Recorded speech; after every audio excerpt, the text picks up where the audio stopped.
Friend, स्वागत है आप सभी का हमारे YouTube चैनल ट्रिकी गुरुजी में। आप सब कैसे हैं? उम्मीद आप सब अच्छे और स्वस्थ होंगे। तो फ्रेंड, आज हम सब बात करेंगे विभिन्न प्रतियोगी परीक्षाओं में पूछे गए सामान्य ज्ञान के उन प्रश्नों को जिनका कई बार प्रतियोगी परीक्षाओं में रिपीटेशन हुआ है। तो चलिए शुरू करते हैं। इससे पहले जो भी भाई बहन इस चैनल पर नए हो, चैनल को सब्सक्राइब कर लेंगे और बेल आइकन को प्रेस कर देंगे, जिससे हमारे आने वाली अगली वीडियो का नोटिफिकेशन आप सभी को तुरंत प्राप्त हो सके। तो चलिए फ्रेंड, बिना देर के वह शुरू करते हैं।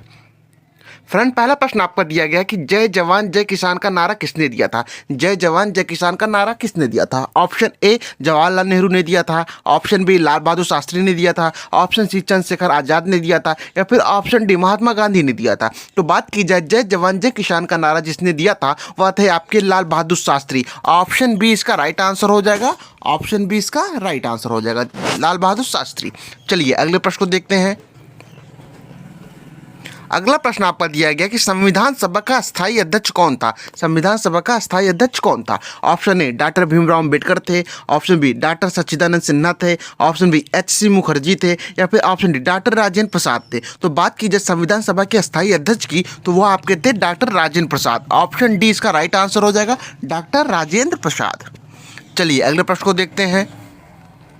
अगला प्रश्न आपका दिया कि संविधान सभा की प्रारूप समिति के अध्यक्ष थे। तो संविधान सभा की जो प्रारूप समिति उसके अध्यक्ष कौन थे? ऑप्शन ए राजेंद्र प्रसाद थे, ऑप्शन बी जवाहरलाल नेहरू थे, option C doctor Bhimrao Ambedkar थे, या फिर ऑप्शन डी जे.बी. कृपलानी थे।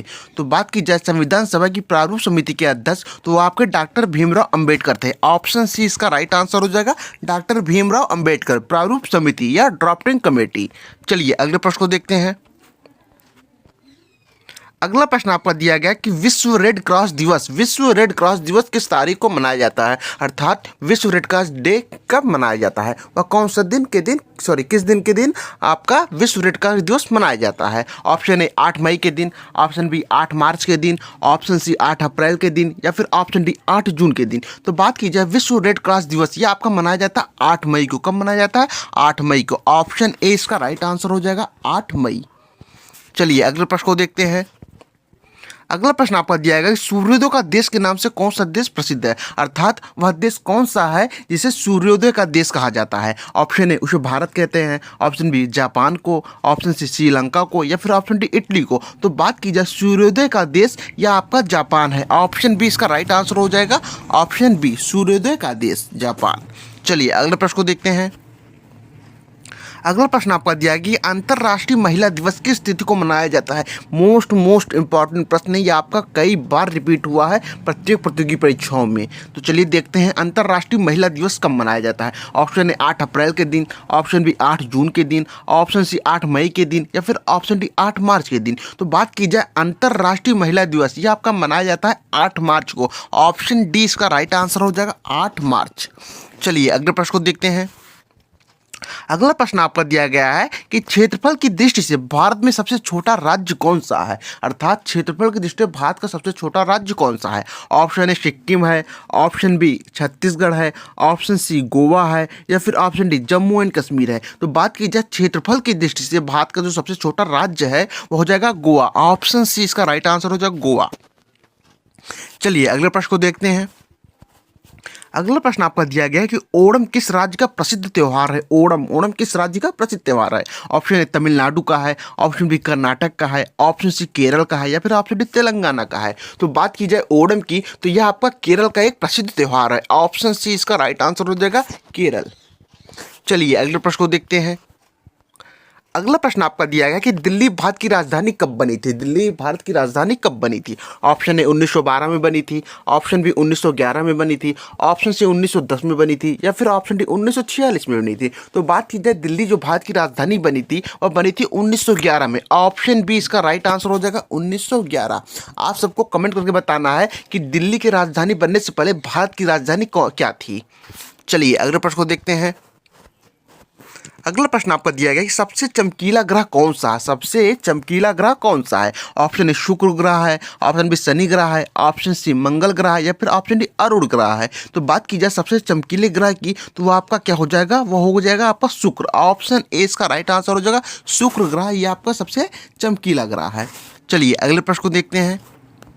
अगला प्रश्न आपका दिया कि भारत का राष्ट्रीय पशु कौन सा है? भारत का राष्ट्रीय पशु कौन सा है? ऑप्शन ए बाघ है, ऑप्शन बी गाय है, ऑप्शन सी चीता है, ऑप्शन डी शेर है। तो बात की जाए भारत के राष्ट्रीय पशु की, तो भारत का राष्ट्रीय पशु हो जाएगा आपका बाघ। ऑप्शन ए इसका राइट आंसर हो जाएगा।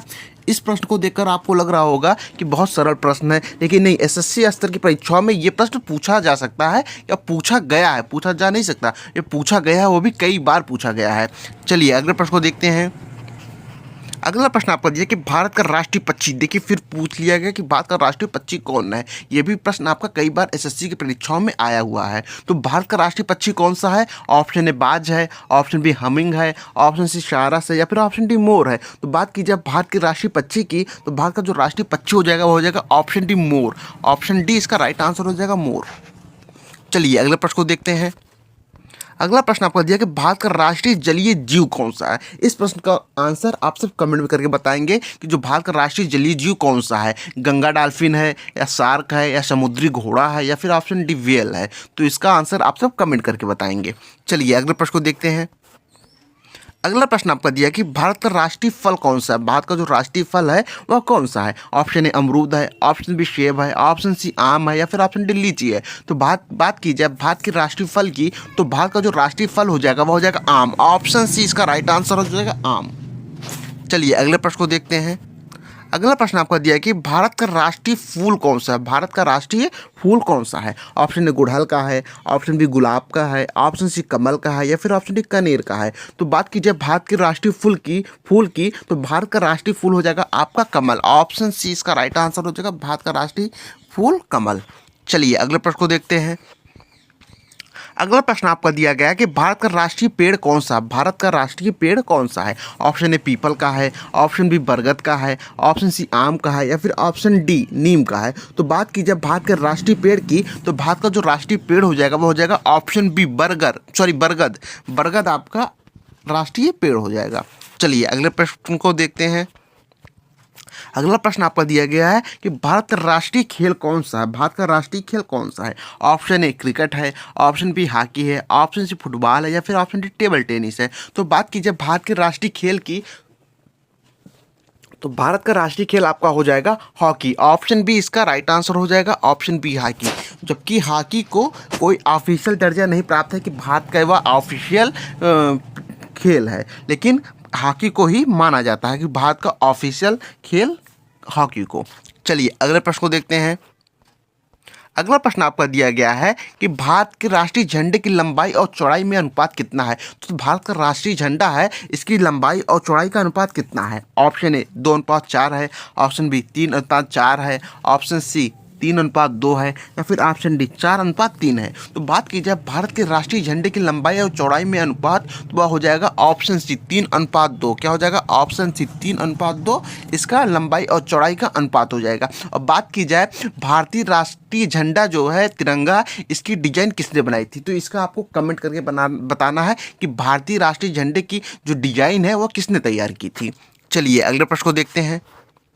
अगला प्रश्न आपका दिया गया है कि भारत का राष्ट्रगान किसने लिखा था। भारत का राष्ट्रगान किसने लिखा था। ऑप्शन ए बंकिम चंद्र चटर्जी ने लिखा था, ऑप्शन बी इकबाल ने लिखा था, ऑप्शन सी रविन्द्रनाथ टैगोर ने लिखा था, या फिर ऑप्शन डी देवेंद्रनाथ टैगोर ने लिखा था। तो बात की जब भारत के राष्ट्रीय गान की, तो भारत का जो राष्ट्रीय गान है वो लिखे थे रविन्द्रनाथ टैगोर। ऑप्शन सी इसका राइट आंसर हो जाएगा, ऑप्शन सी। और जो भारत का राष्ट्रीय गान है किस पुस्तक से ली गए हैं, तो ये आपका लिया गया आनंद मठ से। चलिए अगले प्रश्न को देखते हैं। अगला प्रश्न आपको दिया गया कि भारत का राष्ट्रीय गीत कौन सा है। भारत का राष्ट्रीय गीत कौन सा है। ऑप्शन ए मेरे वतन के लोगों, ऑप्शन बी जन गण मन, ऑप्शन सी वंदे मातरम, या फिर option D O God bless me. तो बात की जब भारत के राष्ट्रीय गीत की, तो भारत का जो राष्ट्रीय गीत हो जाएगा वो हो जाएगा ऑप्शन सी वंदे मातरम। क्या हो जाएगा? Option C Vande Mataram.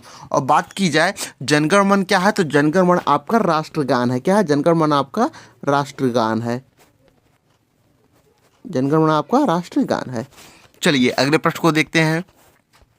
अगला प्रश्न आपको दिया गया कि भारत का राष्ट्रीय गीत किसने लिखा था। अब भारत का जो राष्ट्रीय गीत है वंदे मातरम, यह किसने लिखा था। ऑप्शन ए देवेंद्रनाथ टैगोर ने लिखा था, ऑप्शन बी रविन्द्रनाथ टैगोर ने लिखा था, ऑप्शन सी बंकिम चंद्र चटर्जी ने लिखा था, या फिर ऑप्शन डी मोहम्मद इकबाल ने लिखा था। तो बात की जब भारत के राष्ट्रीय गीत की, तो भारत का जो राष्ट्रीय गीत है वह लिखा था बंकिम चंद्र चटर्जी ने। ऑप्शन सी इसका राइट आंसर हो जाएगा, बंकिम चंद्र चटर्जी।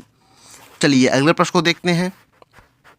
अगला प्रश्न आपका क्या दिया गया है कि महात्मा गांधी को राष्ट्रपिता सबसे पहले किसने कहा था, अर्थात महात्मा गांधी को जो राष्ट्रपिता की उपाधि मिली थी वह किसके द्वारा मिली थी। ऑप्शन ए भगत सिंह के द्वारा मिली थी, ऑप्शन बी चंद्रशेखर आजाद के द्वारा मिली थी, ऑप्शन सी नेताजी सुभाष चंद्र बोस द्वारा मिली थी, या फिर ऑप्शन डी एडोल्फ हिटलर द्वारा मिली थी। तो बात की जाए महात्मा गांधी को जो राष्ट्रपिता की उपाधि मिली थी या जिसने राष्ट्रपिता कहा था महात्मा गांधी को, वह कौन थे, वह थे नेताजी सुभाष चंद्र बोस। ऑप्शन सी इसका राइट आंसर हो जाएगा। नेताजी सुभाष चंद्र बोस ने ही महात्मा गांधी को सर्वप्रथम राष्ट्रपिता के नाम से संबोधित किया था।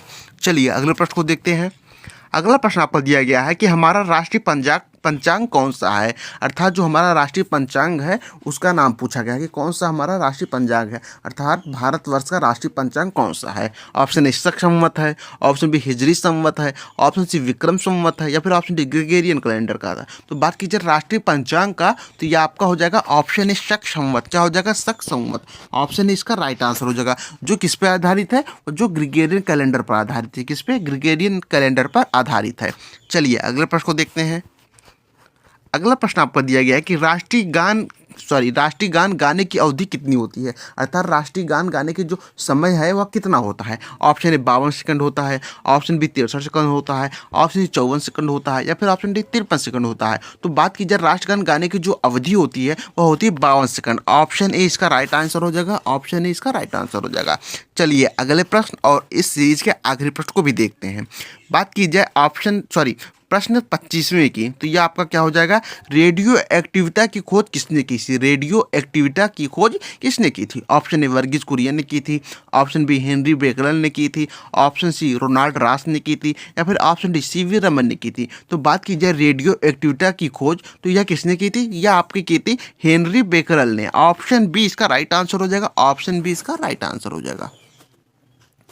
तो फ्रेंड आज का यह सीरीज आपको कैसे लगा, अगर यह सीरीज आपको पसंद आया हो तो लाइक और कमेंट जरूर कर दीजिएगा, तथा जो भी भाई बहन इस चैनल पर नए हो चैनल को सब्सक्राइब कर लेंगे और बेल आइकन को भी प्रेस कर देंगे, जिससे हमारे आने वाली अगली वीडियो का नोटिफिकेशन आप सभी को तुरंत प्राप्त हो सके। धन्यवाद।